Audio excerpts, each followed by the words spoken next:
నెలకు ఎన్ని ఆదివారాలు వస్తాయి? నెలకు ఒకసారి వస్తుంది ఆదివారం. మరి ఇప్పుడు చాలా మంది ఎందుకు నెలకు ఒకసారి ఇస్తున్నారు? మనం ఆలోచన చేయాలి కదా.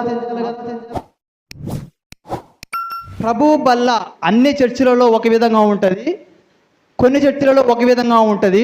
దాన్ని తెలుసుకోవడం చాలా ప్రాముఖ్యమైనది. చాలా సంఘాలు నెలకొకసారి ఇవ్వాలని, సంవత్సరానికి ఒకసారి ఇవ్వాలని, పస్కా పండుగ అని వస్తుంది అప్పుడే ఇవ్వాలని చాలా సంఘాలను కొనసాగుతుంది. కొంతమంది నెలకొకసారి ఇస్తున్నప్పుడు, మరికొంతమంది వారానికి ఒకసారి ఇస్తున్నప్పుడు, మరికొంతమంది సంవత్సరానికి ఒకసారి ఇస్తున్నప్పుడు, కరుణాపురంలో ఫస్ట్ ఆదివారం, ఫస్ట్ బుధవారం, రెండవ మంగళవారం ఈ దినాలలో ప్రభు వల్ల వాళ్ళు ఇస్తారు. కానీ ఈ ప్రభు వలన చాలామంది ఇక్కడ వాక్యానుసారంగా లేదు, వేరే కాడికి పోయినప్పుడు ఇక్కడ వాక్యానుసారంగా లేదు, వాళ్ళే ఆలోచన చేసుకొని సపరేట్ పెట్టుకొని నెలకొకసారి, సంవత్సరానికి ఒకసారి వారికి నాకు దేవుడు చెప్పాడు అని, నాకు పలానా రోజే ఇవ్వమన్నాడని సంఘాలే విడిపోయినాయి, విశ్వాసులే విడిపోయారు. మేము ఆ చర్చికి రాము, ఆ చర్చిలో ప్రతి ఆదివారం ఇస్తారు, మేము రాము.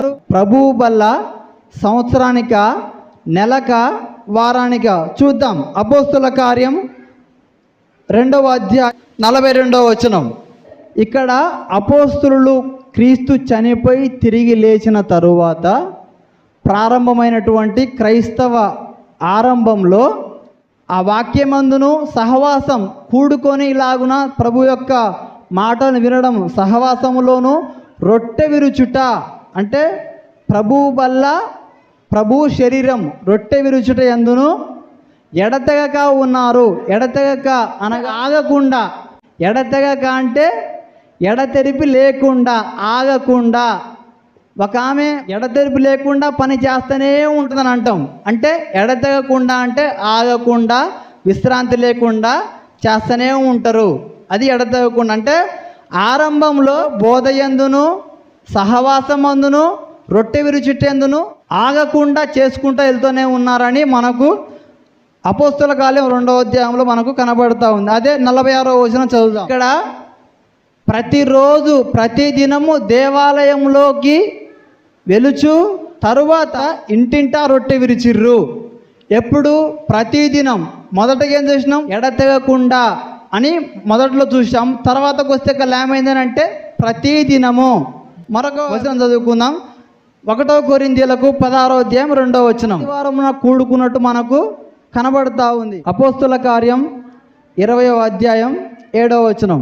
ఆదివారమున మేము రొట్టె విరుచుటకు కూడినప్పుడు అంటే ఇక్కడ మనము మొదటగా ఎడతెరిపి లేకోకుండా ఆయన శరీరాన్ని, ఆయన రక్తాన్ని తీసుకున్నట్టుగా మనకు కనబడతా ఉంది. తర్వాత వస్తే ఏమైంది? ప్రతిదినము అని చేంజ్ అయింది. తర్వాత ఇప్పుడు పేతురు ఒక్క ప్రసంగానికే 3000 మంది రక్షింపబడ్డరు. ఉంటున్న కొద్ది సంఘం పెరిగిపోతుంది. అందరికీ ఇలా చేయాలి, ప్రతి దినము చేయాలనంటే ఇబ్బంది అవుతుంది. ఆదివారమున రొట్టె విరుచుటకు కూడినప్పుడు, ఆదివారమున కూడారు. మరి ఆదివారం అని అంటే